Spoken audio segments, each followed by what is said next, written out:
Hi, Rigsters Journey here, and in this episode of my Hidden Gem car series, I'm going to be introducing you a funky build idea that I came up with. This is the Maserati MC12. I tuned it to S2, but you may notice something.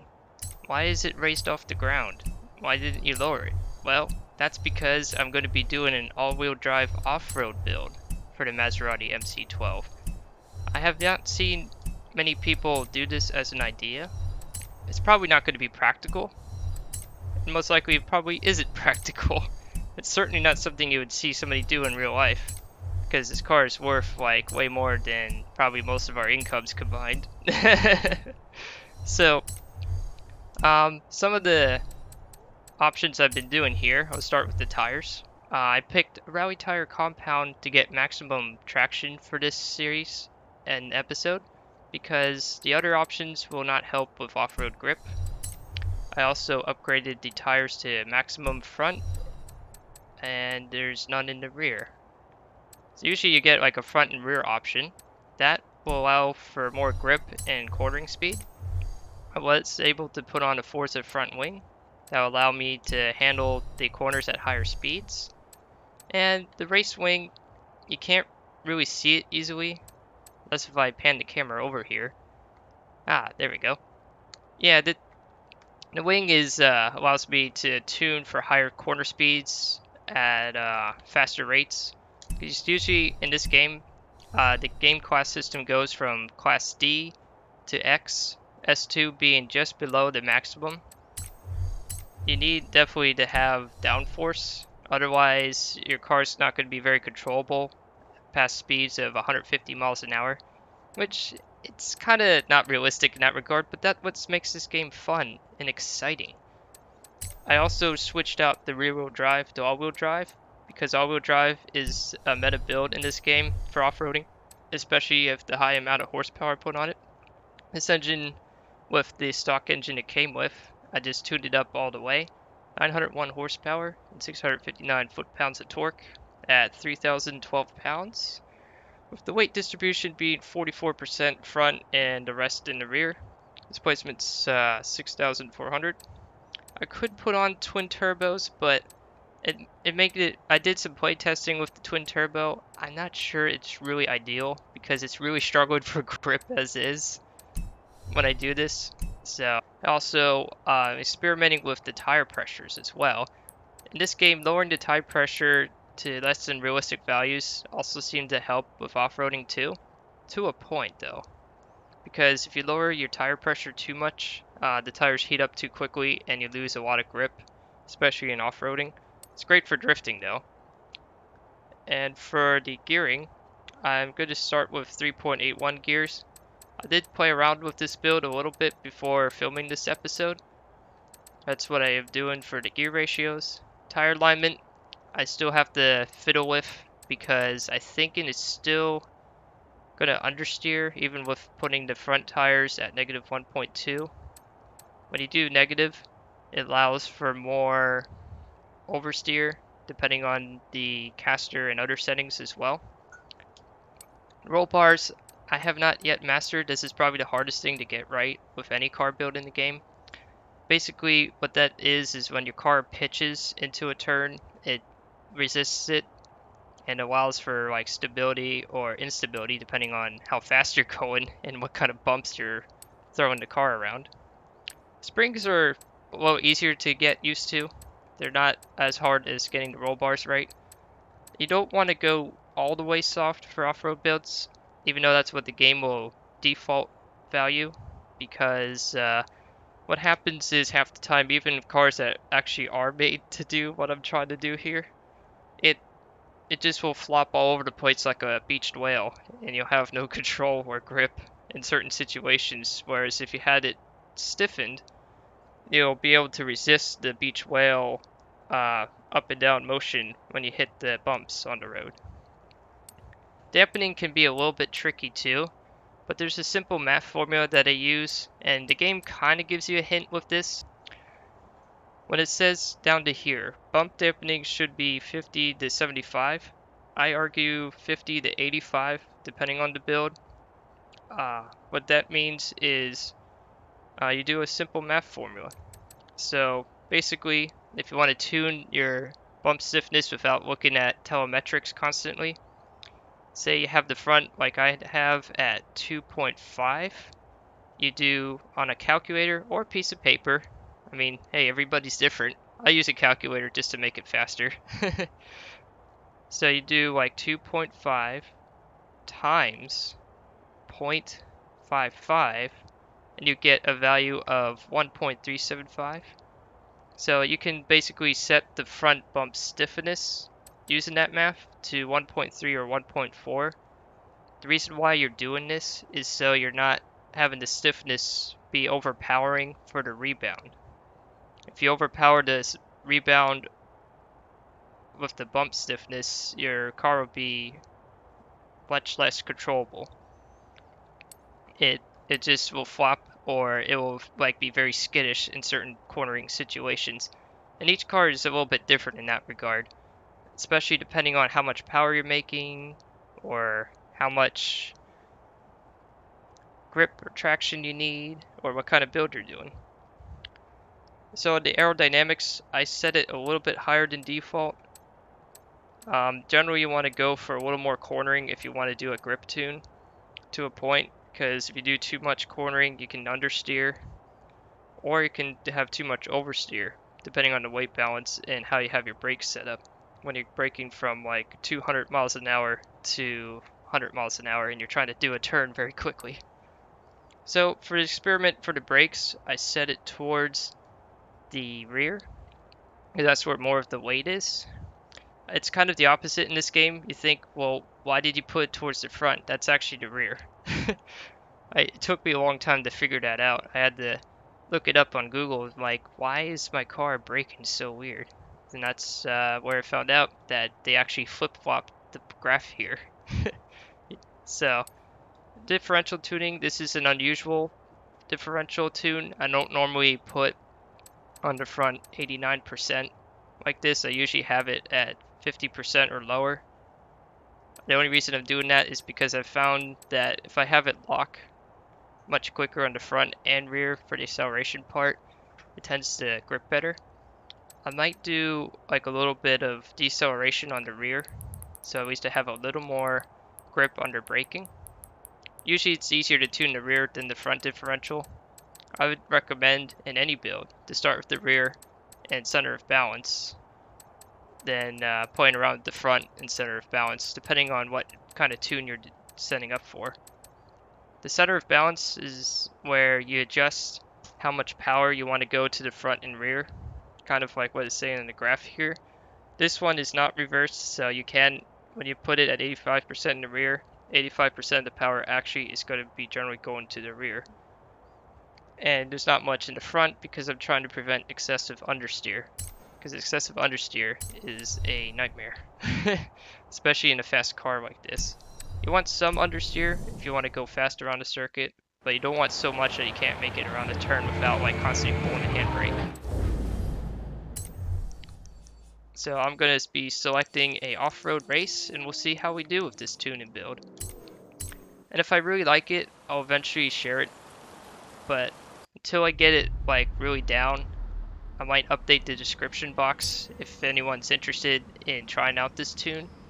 The only problem is when you share the tune, you can't modify it. So I want to try to get it to the point of like most people would be happy with it, or at least would have some success. Because I don't want to like share a tune and people are like, man, this build sucks, you know? I generally tune for a touch of more understeer than oversteer though. That's just a playstyle preference I do for the game. And you can do whatever you want in Forza Horizon. That's why this game is so popular and good. So I'm just going to be creating a custom event too, because this is an unusual build, so you have to set up what's called a blueprint.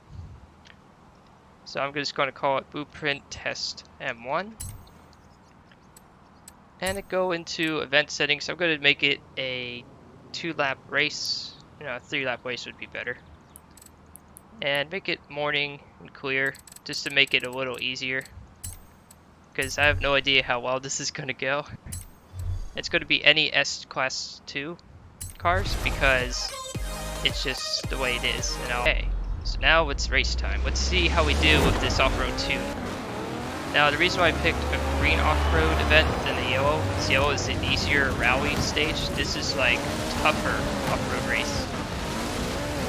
And I'm just gonna be driving around and see how I do.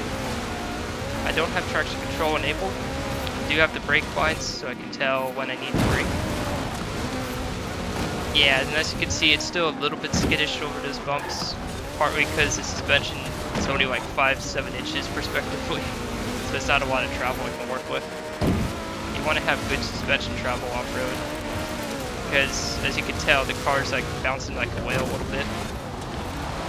But when I get through the turns, it's actually not bad, and I can still accelerate at a decent rate. It's not going to be as good as the actual rally car, but it's working. I would not attempt this with rear-wheel drive, because rear-wheel drive would be constantly spinning the tires. And constantly spinning the tires is not good for off-road.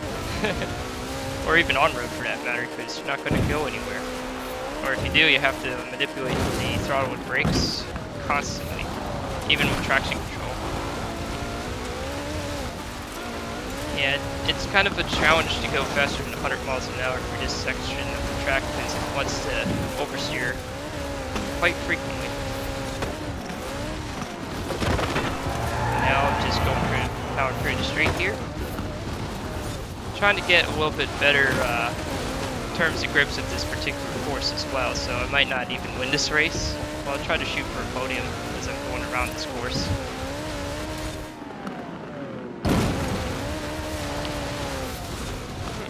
Oh, I hit the camper. Wow, hoping there was nobody inside that camper. That would have been a disaster. Yeah, in this game there's nobody in those campers, so don't worry. Nobody actually got harmed in the making of this video. Except for that camper's feelings. His feelings probably were going to be massively ruined. And I dropped some positions because I can't drive. But, you know, this is actually really fun doing this because the car is still in the top 5, or at least close to the top 5. Oh man, that's a lot of air. Jeez. I'm trying to get the tires to turn with me. Oh, man, that bot just flew out of the blue. That just got taken by surprise. I almost collided into him. Can't believe that, you know? Just hitting all these fences and gates like it's nothing. Yeah, like I said, this game takes a lot of artistic liberties, so you wouldn't be doing this in a real car, going around smashing into poles at 100 miles an hour as if nothing happened. And it seems like I might have to refine the suspension just a little bit, and we missed a checkpoint. Wow. Yeah, I can tell that there is some refinement we have to do with the tune and build. I might have to adjust either the spring rate or the dampening to get it to bounce a little less, because it's very skittish off-road. That's not something you want. You want it to float. You don't want it to be bouncing and ping-ponging like it is right now. Now there's only so much you can do with the suspension travel. Suspension travel is basically like how well it's going to absorb the rebound, bumps, and the skids across the ground. So I'm just going to have to find and figure this out, you know? That's what makes this game exciting. Oh my, I'm doing poorly right now. Yeah, sometimes this will happen too when you experiment with builds. That's why I usually pick solo play for this reason when I do these builds, and not competitive play, because I don't want to like cost my team points, because I'm not that kind of person where I go in and not do any testing with the build. Because you want to test it a little bit if you're going to be going around in a car like this. Alright, and we're back. So I think what I'll do is do one more quick race and try another tune idea. Maybe I'll tune the rear roll bars to be stiffer and the front's softer by like about maybe like 5 or 8 degrees. and see if like maybe just tuning the roll bars a little bit will help get me some traction to the same race, and we'll see if it gets better results. Alright, the next race. Let's see if tuning these roll bars to make the front softer and the rear stiffer will help. Sometimes with these tunes that can help. Let's see if I got better grip, because most of the weight is on the rear, as I mentioned earlier. Front is only 44% of the weight on the front, so maybe making the rear stiffer than the front will help, at least with the turn part, of course. I'm noticing a little bit more improvement. It's not flopping like a whale as much when I go around these bumpy turns, so that's an instant improvement. Course familiarity also can help too. Once you get more familiar with the course, with the tune, you'll get better lap times as well. So you sometimes have to take that into consideration. That's all part of the tuning process in Forza. Even in the more realistic motorsports series, you still have to do stuff like this. That way you get your car more competitive and you can have more fun potentially too. I love the sick air I get. It's just like, it takes a 110-mile-an-hour jump as if nothing happens. That is definitely not what would happen in real life. It would be a lot more damage. No amount of flex tape would fix it. And I like flex tape, but I'm not sponsored by flex tape. I just love the meme it does with goofy commercials. So I'm going to be passing this Dodge Charger, hopefully. Maybe this race I'll get to a better position. So far I'm at 4th out of 12, which is a huge improvement. And also it's different cars too, so I'm not racing against the same cars every time. So I might get different results just on the cars being present on the course. Oh, nah, I kind of botched that turn. Cars go flying everywhere and I'm trying to like get grip again. I like the lumberjack achievement too. It's kind of comical. You're taking the Maserati MC12 and just going off-roading and trying to hang with the best. Sometimes you lose, but that doesn't stop me from trying this idea. This is like a really good hitting gem of a build. I'm actually kind of impressed that it does respond to tunes pretty well. There are some cars where no matter how much tuning you do, you have to like start from scratch, even if you really refine it. Luckily, there's not too many of those in the game, but I am noticing that even with an off-road tune build, this car still grips pretty well. It's still skittish, so that's telling me that I might need to adjust either the spring rate or damping force again. But that'll be for some time in the future. And would help if I actually navigate the map. Apparently, brother can't drive. I just don't know why I got passed by Jazzy Bear. Because I was doing so well and then I get passed by a Dodge Charger. Though that is kind of interesting that the Dodge Charger handles off-road really well. You wouldn't expect a car like that to do well on that. But there are a TV series that did an off-roading segment from Roadkill. That's a great show to watch. They did an off-road Dodge Charger using like jalopy style parts and stuff. It was a great episode. I loved watching it. So I can see why it works so well in the game too. Because it has enough spring tuning and stuff you can take advantage of. It's much higher up the ground than this car. This car could barely get to acceptable levels for off-roading. I think the general rule of thumb is for off-roading, you want 7.5 inch on the front and rear to play around with, because higher suspension tunings will allow you to do better suspension rebound rates and be able to play around and make the suspension stiffer instead of softer as much. This one I might have to actually go on a softer straight tune sometime as well. Ooh. Oh no, I ran into the house. Sorry, house. Got a race to win. Oh. Just look at the position. Well, that race result was a bit disastrous, but I had a lot of fun doing that and showing you a build and tune idea not many people consider. And off-roading at Maserati MC12 definitely was a fun one. I definitely enjoyed showing you at least what I do as part of the tuning process in general for a car that's not made to do off-roading. And the next episode, I will be doing a new build idea, a drifting truck. It will be a very unique truck, and I can't wait to show you. This is Rigsters Journey, signing off.